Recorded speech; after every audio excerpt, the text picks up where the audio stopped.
जय श्री राम। आज हम हिंदू धर्म में खत्री जाति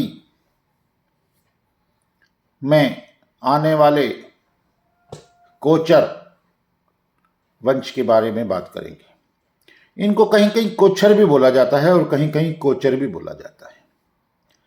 इनका नाम कैसे पड़ा?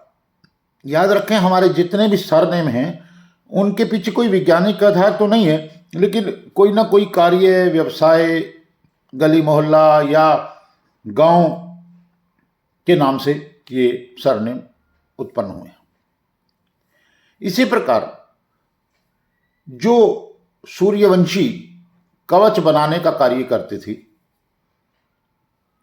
उनको पहले कोचार कहा जाता था।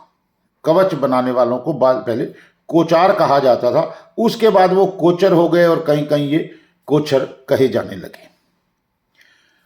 सूर्यवंशियों के अधिकतर सरनेम जो हैं वो युद्ध से संबंधित बातों और कार्यों के आधार पर ही रखे गए। इस कोचर वंश का जो गोत्र है वो भार्गव गोत्र है। ये भार्गव वंशी है और इनके ब्राह्मण भी जो है वो भार्गव होते हैं। हमेशा हमें अपने पूजा पाठ, होम, कर्म इत्यादि जो है वो हमेशा अपने गोत्र के लिए निश्चित ब्राह्मण से करवाने चाहिए। वैसे तो लगभग जो हमारा गोत्र होता है वही हमारे पुरोहित का गोत्र होता है। एक बात और याद रखें, हमें उसी गोत्र वाले से वो कर्म आदि कराने चाहिए, क्योंकि एक तो उसको हमारी सभी परंपराओं के बारे में ज्ञान होता है, हमें उनको अधिक बताने की आवश्यकता नहीं होती। दूसरा, इससे अगर हम कुल पुरोहित बदलते हैं तो हमारे पितृ देवता भी नाराज होते हैं, क्योंकि वो हमारे पितरों द्वारा, हमारे जेठेरों द्वारा, ज्येष्ठ लोगों द्वारा नियुक्त किए हुए होते हैं, जिनको हमारी पूरी परंपराओं का ज्ञान होता है, पूरी विधि का ज्ञान होता है, और जिनको की सेवा करने से हमारे पितृ प्रसन्न होते हैं, और कुल पुरोहित की सेवा करने से बृहस्पति देव भी प्रसन्न होते हैं। तो इनका जो गोत्र होता है भार्गव होता है कोचर का, और कोचर के जो ब्राह्मण होता है वो भी भार्गव होते हैं। इनकी कुल देवी होती है हिंगलाज माता। इनमें हिंगलाज माता, जो कि जिनका स्थान बलूचिस्तान पाकिस्तान में है,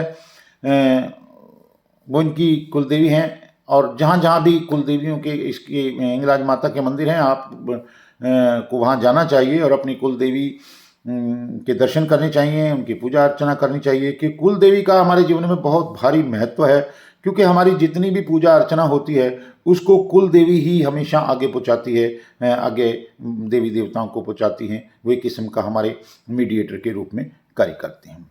और जहाँ तक दीक्षा लेने का संबंध है, तो मैं आप सभी को यही प्रयास करूँगा कहने का कि जो भी आपकी कुलगुरु गद्दी है, कृपया आप दीक्षा वहीं से लें, अन्यथा इधर उधर से दीक्षा लेने का बहुत अधिक महत्व नहीं है।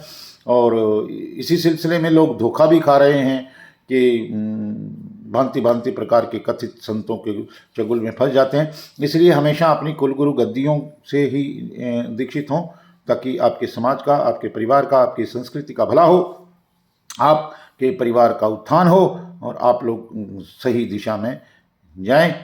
तो ये कोचर वंश की जो जानकारी मुझे थी और वो मैंने आप तक पहुंचाने का प्रयास किया है, और मेरी कोशिश भारतीय संस्कृति का प्रचार एवं प्रसार करने की, और उसमें मैं आपकी सहभागिता भी चाहूँगा और आप मेरे सहयोगी बन सकते हैं। ज्ञानस धारा को आप लाइक करें, सब्सक्राइब करें, शेयर करें और नोटिफिकेशन का बटन दबाकर प्रतिदिन जानकारियाँ प्राप्त कर रहे हैं।